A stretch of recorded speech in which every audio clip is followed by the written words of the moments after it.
Hello friends, आज हम फिर से आ गए हैं एक नई वीडियो के साथ जिसमें हमारे एमसीक्यू सीरीज में हम क्वेश्चन नंबर 121 पे आए हुए थे।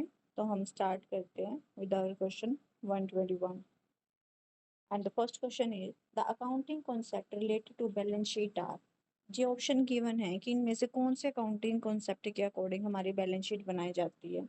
तो रियलाइजेशन कॉन्सेप्ट क्या बोलता है कि जब हमारी सेल हो जाती है और जब हम सामने वाला बंदा पेमेंट करने के लिए लायबल हो जाता है, उसी टाइम अपनी सेल को हम मान लेते हैं कि सेल हो गई। ये रियलाइजेशन कॉन्सेप्ट। कॉस्ट कॉन्सेप्ट ये होता है कि जब हम अपनी जो हिस्टोरिकल कॉस्ट पे रिकॉर्ड करते हैं बैलेंस शीट पे अपनी एसेट्स को। मैचिंग कॉन्सेप्ट होता है कि उसी ईयर की इनकम से हम मीट आउट करेंगे, उसी इनकम को जनरेट के लिए जो भी हमारे एक्सपेंसेस हुए हैं, तो वो होता है हमारा matching concept. Accounting equivalence concept क्या बोलता है कि जैसे हमने पढ़ा है एसेट इक्वल टू होते हैं कैपिटल प्लस लायबिलिटी। तो ये इक्विवेलेंस कॉन्सेप्ट है। तो हमारी बैलेंस शीट कौन से कॉन्सेप्ट पे बेस्ड है? तो रियलाइजेशन कॉन्सेप्ट पे बेस्ड तो नहीं है। एक तो हमारी जो एसेट्स होती हैं बैलेंस शीट में, तो हम कॉस्ट पे दिखाते हैं, तो एक तो ये कॉन्सेप्ट आएगा। और एक ये इक्विवेलेंस कॉन्सेप्ट, हमें पता ही है कि asset equal to current liability plus capital के इक्वल हम मानते हैं। ठीक है, तो हमारा आंसर क्या होगा? 1 और 3 आर द करेक्ट। जो हमारा रियलाइजेशन कॉन्सेप्ट और मैचिंग कॉन्सेप्ट है, इन दोनों कॉन्सेप्ट के अकॉर्डिंग हम P&L अकाउंट बनाते हैं। ठीक है, hope you understand first question. Next question is the cost of 3 small files of ₹4 each was charged to expenses when purchased even though they had useful life of several years।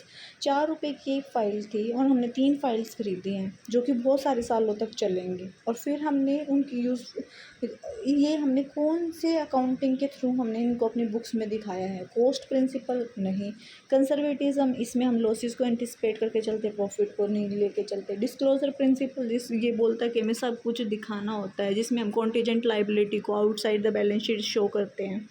ठीक है, तो ये है हमारा मैटेरियलिटी प्रिंसिपल कि material चीज़ों को हम सिर्फ जो मटेरियल चीज़ें हैं इंपॉर्टेंट है हमारे बिजनेस के लिए, उनको हम दिखा के चलते हैं। तो ये हमारे लिए इंपॉर्टेंट है क्योंकि सेवरल ईयर्स के लिए हम इनको यूज़ कर रहे हैं।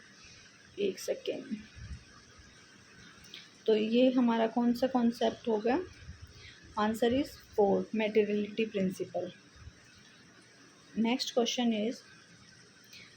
question is 123 the accrual system of accounting is also known as। ये क्वेश्चन मैंने पहले भी किया था, तो इसका आंसर आप कमेंट सेक्शन में देंगे मुझे। ये accrual system of accounting को हम और क्या बोलते हैं? कैश सिस्टम बोलते हैं, मर्केंटाइल सिस्टम बोलते हैं, रिसिप्ट सिस्टम और गवर्नमेंट सिस्टम। ओके, ये आप मुझे बताना कमेंट बॉक्स में। Sorry. Next question is double entry system was started in. कहाँ पे स्टार्ट हुआ था हमारा डबल एंट्री सिस्टम? तो ये हमारा इटली में स्टार्ट हुआ था हमारा डबल एंट्री सिस्टम। और ये किसने दिया था? इटली के वेनिस शहर में ये दिया था लूका पैसियोली। आप सबने सुना होगा लूका पैसियोली का नाम, और उन्होंने 1494 में इसको दिया था डबल एंट्री सिस्टम को। और इनकी एक बुक थी, हिज बुक नेम क्या था? डी कंप्यूस्ड स्क्रिप्चर वॉज पब्लिश्ड हुई थी ये 1494 में, और ये इनकी फर्स्ट बुक थी बुक कीपिंग के ऊपर। ठीक है, तो ये बुक का नेम भी कई बार पूछ लिया जाता है, तो आप एक सेकेंड देख लो। डी कंप्यूस्ड स्क्रिप्चर, जो कि पब्लिश हुई थी 1494 में, और तभी ये डबल एंट्री सिस्टम आया था, और ये कहाँ आया था? इटली में। ठीक है, next question is which of the following is not current asset. इनमें से कौन सी एक करंट एसेट नहीं है? तो स्टॉक है, स्टॉक है वो हमारी करंट एसेट होता है। ठीक है, क्योंकि हम कन्वर्ट कर सकते हैं कैश में with in a year. Prepaid expenses हैं वो भी हमारे करंट एसेट्स में आते हैं, डेटर्स हैं वो भी करंट एसेट्स में आते हैं। तो जो हमारी परचेजेज होते हैं वो हमारे करंट एसेट्स में नहीं आती हैं। ठीक है, next question is which of the following have Contra entries. तो इनमें से किस में आती हैं कॉन्ट्रा? सिंपल कैश बुक में हम कॉन्ट्रा एंट्रीज को लिखते हैं, पैटी कैश बुक में लिखते हैं, या 3 कॉलम कैश बुक में लिखते हैं, या ऑल कैश बुक्स में लिखते हैं। तो किस में लिखते हैं हम हमारी कॉन्ट्रा एंट्रीज को? तो सबसे पहले तो हम देखते हैं कि कॉन्ट्रा एंट्रीज क्या होती हैं। तो जो हमारी कॉन्ट्रा एंट्रीज़ होती हैं वो एंट्रीज़ होते हैं जो हम एक साथ में एक एंट्री जब हमारे कैश और बैंक बैलेंस दोनों को अफेक्ट करती हों। जैसे कि हमने कैश विड्रॉ किया है बैंक से, ठीक है।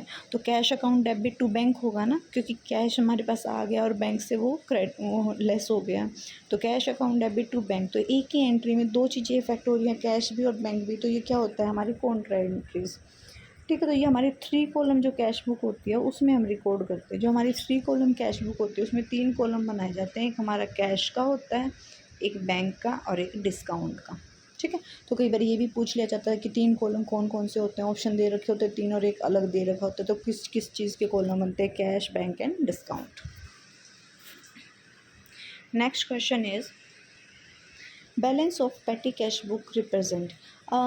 सबसे पहले देखते हैं कि पेटी कैश बुक होता क्या है। पेटी कैश बुक क्या होती है कि एक जैसे बिजनेस में छोटे छोटे एक्सपेंसेस होते हैं, जैसे स्टेपलर ले आए, स्टेशनरी का कोई सामान ले आए, पेंसिल, पेन या और कोई भी छोटे पेपर्स, छोटे मोटे जो डेली रूटीन के एक्सपेंस होते हैं उनको मीट आउट करने के लिए पेटी कैश बुक बनाई जाती है। इसमें सबसे पहले एक अमाउंट असाइन किया जाता है, मान लो 10,000 पर मंथ दे दिए हैं कि ये हमारे पेटी एक्सपेंसेस को मीटअप करने के लिए हैं। तो जो पेटी और पूरा मंथ उसमें से हम एक्सपेंसेस करते हैं, मान लो इन लास्ट हमारे 6,000 के एक्सपेंसेस हो गए, 4,000 बचे हैं। तो जो बैलेंस होता है पेटी कैश बुक का वो क्या रिप्रेजेंट करता है, तो वो हमारी एसेट को रिप्रेजेंट करता है, क्योंकि वो हमारी एसेट ही तो हुई 4,000 रुपये की, क्योंकि वो हमारे बिजनेस में बची हुई है। ठीक है। Next is which of the following is a personal account. इनमें से मैंने आपको बताया था कि 3 तरह के अकाउंट होते हैं, personal account, real account and nominal account. Nominal account में हम लिखते हैं कि जो भी एक्सपेंसेस होते हैं या लॉसेस होते हैं उनको हम डेबिट करते हैं, एक्सपेंसेस एंड लॉसेस को हम डेबिट करते हैं, और जो भी प्रॉफिट्स एंड गेन होते हैं उनको हम क्रेडिट करते हैं। रियल में मैंने 2 बताए थे, एक तो इंटेंजिबल एसेट से रिलेटेड, एक टेंजिबल एसेट से रिलेटेड होते हैं। ठीक है। जो डेबिट करते हैं हम एसेट्स को और क्रेडिट करते हैं। ठीक है।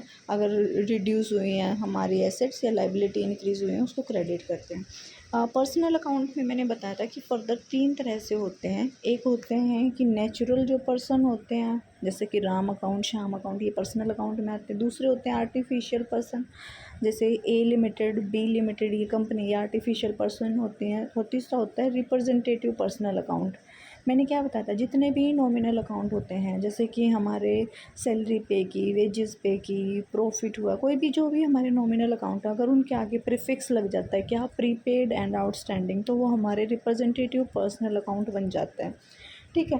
तो प्रीपेड सैलरी अकाउंट ये हमारा होता है, रिप्रेजेंटेटिव पर्सनल अकाउंट तो ये हमारे पर्सनल अकाउंट में आएगा। ड्राइंग अकाउंट भी हमारा पर्सनल अकाउंट होता है, क्योंकि एक पर्टिकुलर पर्सन है जो ड्राइंग करता है, बिजनेस से कोई भी सामान है या कैश को विड्रॉ करता है अपने पर्सनल यूज़ के लिए। जैसे ए ने निकाला तो ए के लिए अकाउंट बनाया ना ड्राइंग अकाउंट ये, तो ये भी पर्सनल अकाउंट होता है। आउटस्टैंडिंग रेंट अकाउंट, यहाँ पे प्रीफिक्स आउटस्टैंडिंग, तो ये भी हमारा पर्सनल अकाउंट में आएगा। तो all of the above is the answer. और मैंने इधर लिखा है जैसे कि राम अकाउंट है, ये भी पर्सनल अकाउंट होता है। राम एंड सन्स कंपनी है, ये आर्टिफिशियल हो गया। कैपिटल अकाउंट भी पर्सनल अकाउंट होता है। Prepaid salary account, accrued salary account, drawing account, prepaid wages account, या फिर जो हमारे बीपी, डेटर्स, क्रेडिटर्स होते हैं वो हमारे पर्सनल अकाउंट्स में आते हैं। ठीक है। नेक्स्ट क्वेश्चन इज़, क्योंकि बीपी जो हमारे बिल पेबल्स या डेटर्स होते हैं वो भी किसी पर्टिकुलर पर्सन से रिलेटेड लाइबिलिटी होती है, तो वो हमारे पर्सनल अकाउंट्स में आते हैं। Next question is which of the following is not a book of primary entry. तो प्राइमरी एंट्री की बुक कौन सी नहीं है, ये नीचे दे रखा है बिल पेबल बुक। तो बिल पेबल बुक है, सेल बुक है, कैश बुक है, लेजर है। तो ये हमारी सारी सब्सिडरी बुक हैं तीनों, और जो भी हमारी सब्सिडरी बुक होती हैं और जर्नल होता है वो हमारी प्राइमरी बुक ऑफ एंट्रीज़ होती हैं, और जो लेजर होता है वो फाइनल बुक ऑफ एंट्रीज़ बोलते हैं हम इसको। तो कौन सा नहीं है, लेजर, तो लेजर हमारा आंसर होगा। ठीक है। Next question, stock account is है। स्टॉक अकाउंट क्या है, पर्सनल है, नॉमिनल है, रियल है, स्टेटमेंट है। तो स्टॉक क्या है हमारा, एसेट है। तो एसेट में इंटेंजिबल और टेंजिबल दोनों एसेट्स को इंक्लूड करके चलते, तो ये हमारा रियल अकाउंट होगा। ठीक है। Next question is an item is considered material if it. किसी भी आइटम को हम मटेरियल कब मानते हैं, रिलेटेड टू रियल अकाउंट से रिलेटेड हो, ऐसा तो कुछ नहीं कि स्पेसिफिक अकाउंट से है तो वो मटेरियल होगा, no. Related to raw material, ऐसा भी नहीं है। It is significant for the user, तो हमारी कौन सी आइटम मटेरियल होंगी जो यूज़र के लिए सिग्निफिकेंट होंगी, यूज़र के लिए इंपॉर्टेंट होंगी, वो हमारी मटेरियल इन्फॉर्मेशन होगी। Next question is When subsidiary books are maintained, the entry for special discount to customer is done is।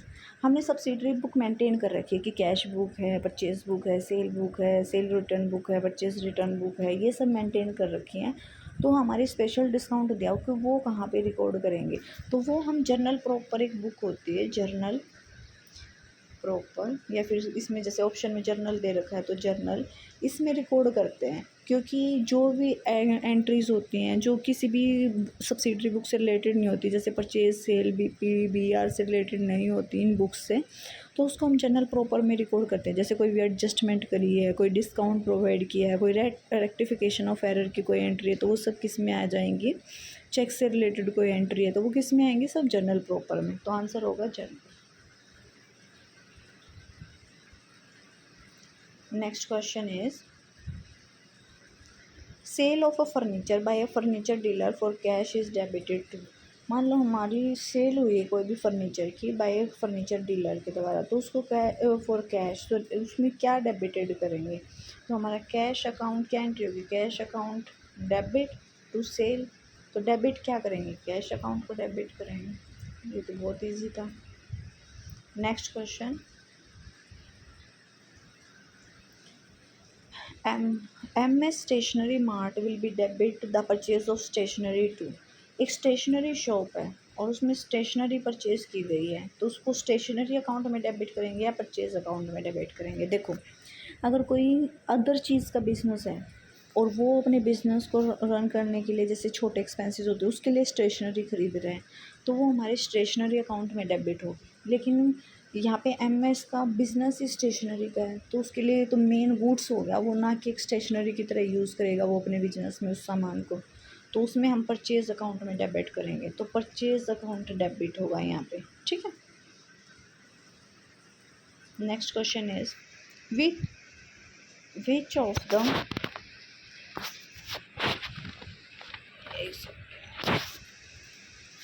एक सेकेंड भाई,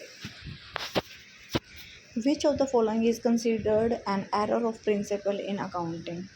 इनमें से हम किसको कंसिडर करते हैं एरर ऑफ प्रिंसिपल अकाउंटिंग में।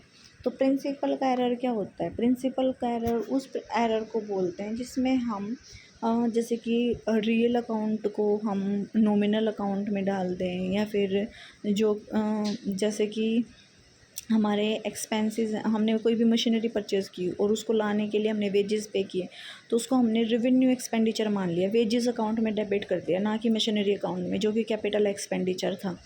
तो वो हमारे एरर ऑफ प्रिंसिपल होते हैं। तो हमने परचेज़ किया ऑफिस फर्नीचर और डेबिट कर दिया फर्नीचर अकाउंट में, ये तो नहीं हुआ।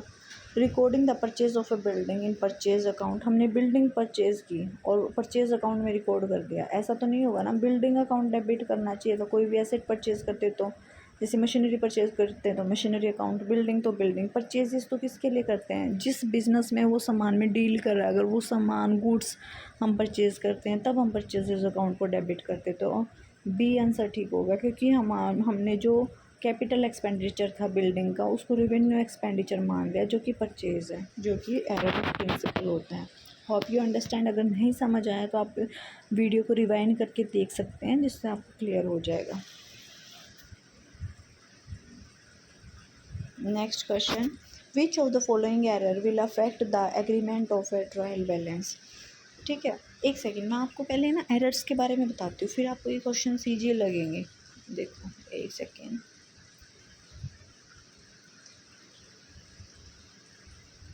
हाँ देखो, 4 तरह के एरर्स होते हैं।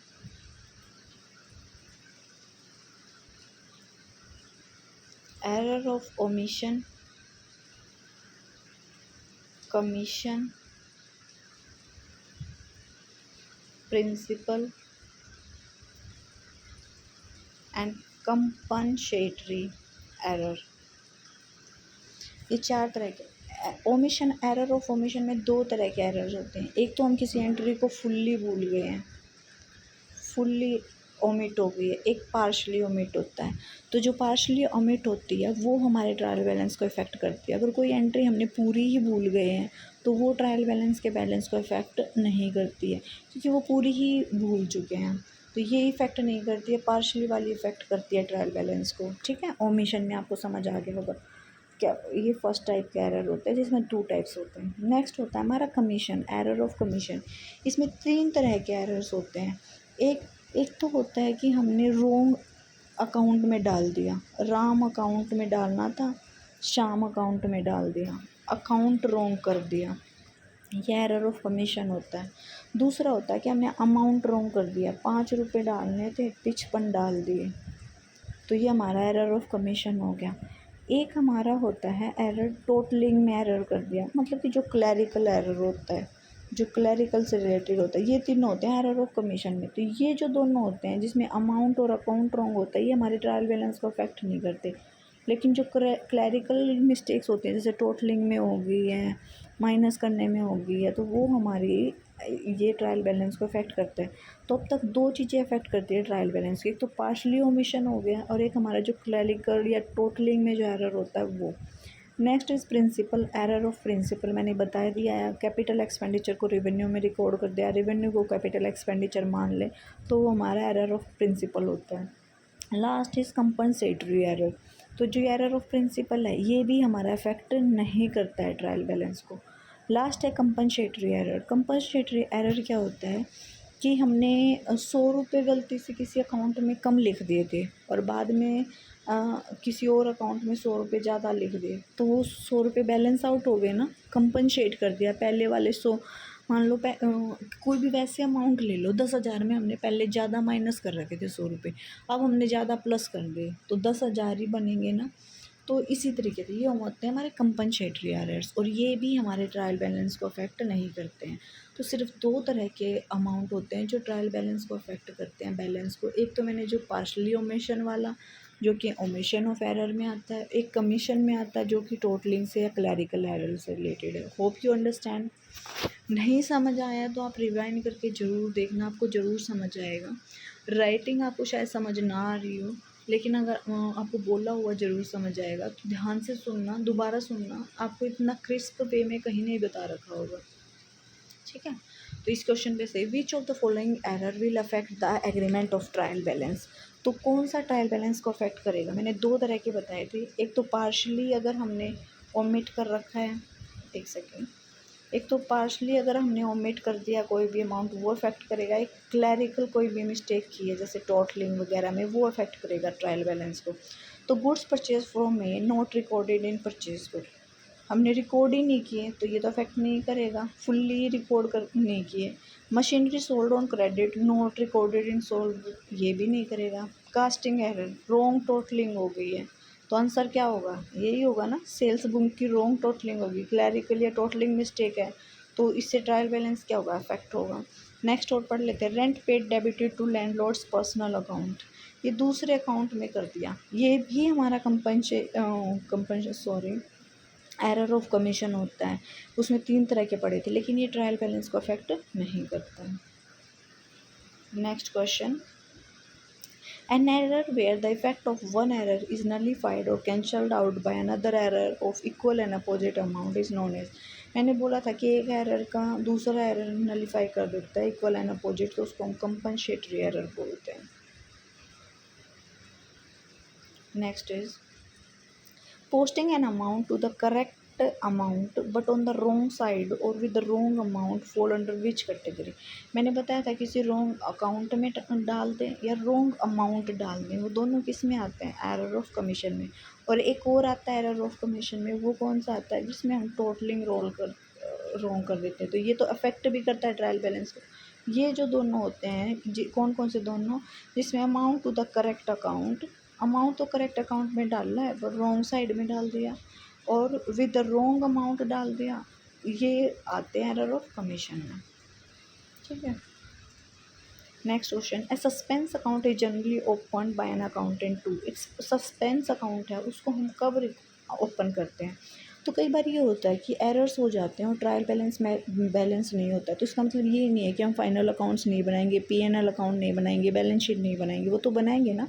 तो हम टेम्परेरीली उस अमाउंट के को हम सस्पेंस अकाउंट में डेबिट कर देते हैं, और जब हमें पता चल जाता है कि सस्पेंस अकाउंट ये रॉन्ग क्या हुआ था, तो हम उसको कैंसिल आउट कर देते हैं सस्पेंस अकाउंट को। तो ये क्या कहता है, locate exact location of all errors. नहीं, एग्जैक्ट लोकेशन के लिए तो हम नहीं करते हैं। Make the trial balance agree temporarily but it does not tally. हाँ, तो ये होता है कि हम ट्रायल बैलेंस को टेम्परेरीली बैलेंस करने के लिए कर देते हैं जब वो बैलेंस नहीं होता है। तो answer number B is are correct answer. Next question is, wages paid for the installation of new machinery were debited to wages account. What entry is required to rectify this? अब हमने wages पे किए installation के लिए, और हम जब भी हम इंस्टॉलेशन के लिए wages पे करते हैं तो मशीनरी अकाउंट में डेबिट करते हैं, लेकिन हमने किस में कर दिया, wages अकाउंट में कर दिया। तो एंट्री हमने क्या कर दी, wages account debit to cash. करनी क्या थी, machinery account debit to cash. इसका मतलब ये है कि कैश तो हमने ठीक क्रेडिट कर दिया दोनों में, लेकिन वेजेस डेबिट नहीं करना था और ये करना था। ये किया नहीं और ये कर दिया ज़्यादा, तो इसको डेबिट कर देंगे मशीनरी अकाउंट को, और ये ज़्यादा कर दिया तो इसको क्रेडिट कर देंगे वेजेस अकाउंट को। तो एंट्री क्या होगी, मशीनरी अकाउंट डेबिट और क्रेडिट कर देंगे वेजेस अकाउंट को। तो answer number B will be our answer. Thanks for watching. अगर आपको ये सीरीज़ अच्छी लग रही है तो लाइक शेयर एंड कमेंट ज़रूर करें वीडियो पे, और चाहते हैं मैं ये सीरीज़ कंटिन्यू रखूं तो ज़रूर मैसेज करना। ये मैं श्योर हूँ कि आपको ये बहुत ज़्यादा हेल्पफुल होगी आपके कॉन्सेप्ट्स को क्लियर करने के लिए। और आप डेली बेसिस पे 1 या 2 वीडियो देखिए MCQs की, और अपनी प्रिपरेशन एज इट इज़ रखिए, क्योंकि हार्डली 10 या 20 मिनट्स की वीडियो होती है। अगर 2x की स्पीड पे देखोगे 5 या 10 मिनट लगेंगे, लेकिन आपके कॉन्सेप्ट बहुत क्लियर होंगे। ये सभी के सभी PYQs हैं जो कि बहुत ही इंपॉर्टेंट हैं आप सबके लिए। Hope you understand. Okay, thank you for watching this video.